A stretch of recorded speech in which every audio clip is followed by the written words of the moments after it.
السلام علیکم نئی ویډیو سره تاسو خلکلې وایو امید لرم چې تاسو ټول به روغ خوشاله وئ ژوند په مزو کې به وئ دوستانو ثوابۍ کې ډېره زیاته افسوسناکه دردناکه واقعه رامخې ته شوې ده د ظلم انتها شوې ده اسدعلي د اوبو بچو پلار ډېر زیات په بېدردۍ سره قتل کړی شو اسدعلي د اوبو بچو پلار چا قتل کړو په څه وجه باندې قتل کړو آخر اسدعلي څه ګناه کړې وه ټول معلومات در سره په دې ویډیو کې شریکوم د نورو معلوماتي ویډیوګانو لپاره زموږ چینل سبسکرایب کړئ تر نشان څخه مخه ووهئ چې زموږ هر یوه نوې معلوماتي ویډیو تاسو ته په اسانۍ سره میلاویږي دوستانو ډېره زیاته افسوسناکه دردناکه واقعه رامخې ته شوې وه د ظلم انتها شوې وه په ثوابۍ کې اسدعلي خپلو دشمنانو چې د اسدعلي اووه زامنو هغه زامن نه یتیمان پاتې شول دوستانو اسدعلي د اووه بچو پلار و د په سعودي عرب کې زندګي کوله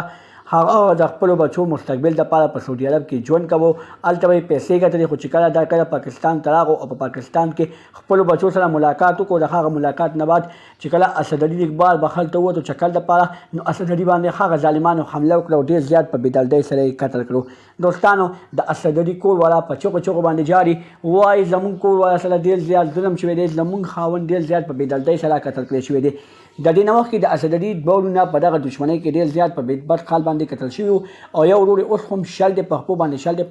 لګېدلی وو هغه ورور یې په سرو سترګو باندې جاري وایي ما ثوابۍ پولیسو ته څه ورځې مخکې ویلې چې زما د ورور اسدعلي زندګۍ ته خطره ده خو هغه پولیس والا زما په ورور باندې دیخان ونه ساتو او هغه ورور زما مړ شو دوستانو وایي چې زه د حکومت نه دا ګزارش کوم چې هغه ثوابۍ پولیس والا ټول د دغه ډیوټۍ نه ختم کړي د نورو معلوماتي ویډیوګانو لپاره زموږ چینل سبسکرایب کړئ تر دې نشان څخه مخه ووهئ چې زموږ هر یوه نوې معلوماتي ویډیو تاسو ته په اسانۍ سره میلاویږي والسلام